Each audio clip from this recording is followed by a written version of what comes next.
上次喺二姐小伙夫跟行政總廚學咗點樣整呢道油燜雞，返屋企復刻一下，果然成功咗啦！呢道下飯神器可以列入我屋企嘅常備菜單啦。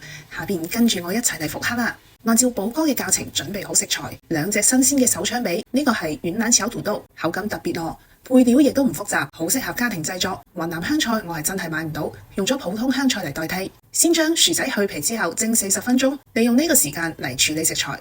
呢個剝蒜神器我係第一次用，真係幾犀利喎！啲蒜皮一下就去乾淨晒啦，蒜頭同小米辣全部打碎，剁碎亦都 OK 嘅。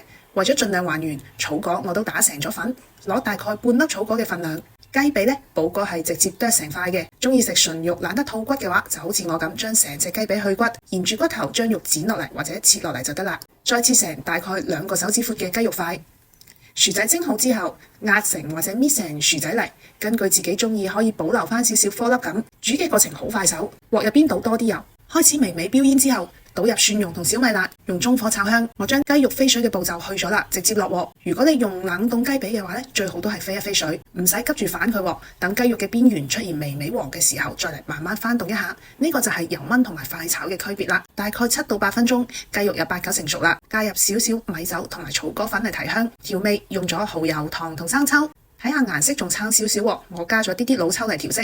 翻炒均勻之後，加入薯仔泥，瞬間將全部油同汁吸收晒。最後可以試下味，再嚟少少鹽調整一下整體嘅鹹度，就可以裝盤啦。撒上一啲香菜末同埋小米辣嚟裝飾。